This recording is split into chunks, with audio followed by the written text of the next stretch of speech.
Hi everyone, welcome to week 4 of your journey into the world of the unseen. Now the big takeaway for this week is that bacteria are, well, people too. Well, they're not actually people, obviously, but they are living organisms just like people. In other words, they do the same living stuff that you and I do. They breathe, they eat, they digest, they poop, and they have babies. I know. It's not proper scientific verbiage. But the fact is, bacteria respire, they ingest nutrients, they metabolize those nutrients, they excrete waste products, and they also reproduce, just like humans.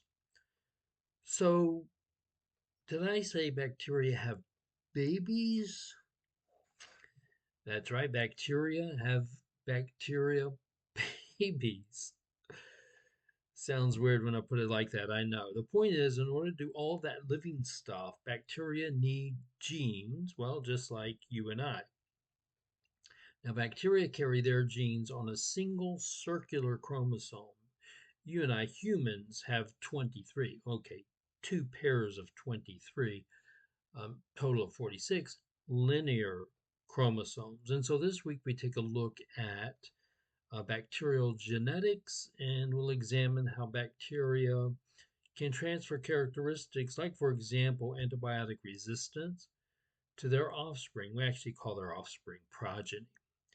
So I've provided links to two videos to help you understand the concepts here in topic 4. The first explains the method of gene transfer between bacteria. And in the second video, you'll see a very simplified overview of the polymerase chain reaction. We call it PCR for short. And that's just a process that we use to take a segment of genes and amplify it many millions of times. So then we can analyze that segment of genes. It could be 4 or 5 genes, it could be 100 genes, but just a small segment of the total genome, and we analyze it, and then we can kind of do cool science things with it, like um, make insulin, for instance, make vaccines, and combat devastating diseases like cancer. Okay, so this week your objectives are to learn how bacteria can be transformed using plasmids. Now, plasmids, you'll see this later on. I'm talking about like on your midterm. A question about extra chromosomal DNA. Plasmids, so remember, the bacterium has a single circular chromosome. A plasmid is a little circular piece of DNA that comes from somewhere else. It can come from the outside environment.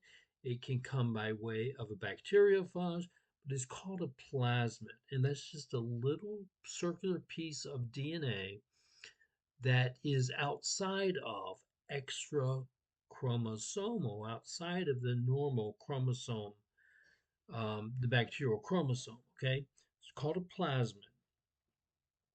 And so you'll learn about plasmids. You'll learn about the primary steps of the PCR and how it is used to amplify genes.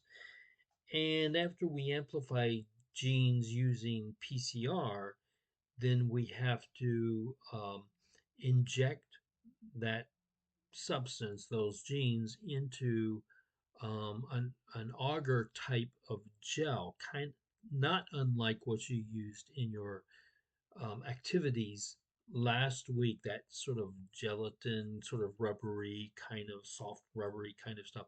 It's like that. And then we run an electric current through that gel, and the DNA or the genes, then they travel linearly along that electric current. The heaviest elements uh, stop early, and then the lower elements, the lower the element is, the lower the segment of gene is, the further down the gel it goes. We call it gel electrophoresis. for that reason. Okay, and then we look at that, and then we can compare that to uh, textbook or what we have in file for that particular organism and those particular genes, and we can say this is that organism, this is like that organism, these are the like that. We can compare it like that. All right, housekeeping items for the week. We're working on topic 4. That's bacterial genetics. We're back to simulations this week. There are 3 of them, and remember, these are due no later than Sunday, April 5, 11:59 p.m. GCU time. Complete your pre-lab questions for lab 6, also due no later than 11:59 p.m. GCU time. That's Sunday, April 5. You want to make your initial discussion post and substantive peer responses no later than Friday, April 3rd, 11:59 p.m. GCU time. You most of you are getting better on your discussions. Go back and review my guidelines in class resources. You need a minimum of 150 words. And remember that you are building on the discussion begun by your colleague to whom you are responding. You're not like, oh, you did a good job. Appreciate the way you connected what we did in lab and want to make sure that you are adding to the discussion started by your colleague. Okay, that's the whole point. You add to the discussion or you expand on something that they have said in their post. Okay. Um, and some of you are still waiting until Friday night to do your initial post, and I give you a message and it says the earlier you respond in the week with your initial post, the better you are, the better you can participate in discussion. If you wait until Friday night, it's due Friday night at 11:59. If you get it in by then, I must give you full credit, but doesn't give your peers really enough time to read your post and analyze it and research and respond. Because come Saturday, Sunday, most of your colleagues are done with discussion, right? They've done their 6 posts during the week and they're not going to mess with it anymore. Also, do not, follow up questions are good to extend the discussion. They're not necessary, but they're good. But don't on Saturday night or Sunday, don't throw in follow-up questions because nobody has time to respond to them. It's just a waste of your time to come up with the question. It's just don't bother. It does not make sense for you to do a follow-up question on Saturday night or Sunday. The discussion is over, is what I'm saying. So the point is moot. Okay. Your midterm, yeah, this is week 4, so this is midterm week. Midterm, the exam is open now, closes Sunday, April 5, 11:59 p.m. GCU time. I did post a short video, 32 minutes, something like that. Review of topics that I think you should be familiar with going into the midterm. Now, the exams are automatically generated through um, McGraw-Hill Connect. So each term, the exam is a little bit different. It's a pool of questions, but the exam is a little bit different. So my video, which I made a couple of years ago, cannot be all inclusive and I can't cover everything because I don't know what's going to be on this week's exam.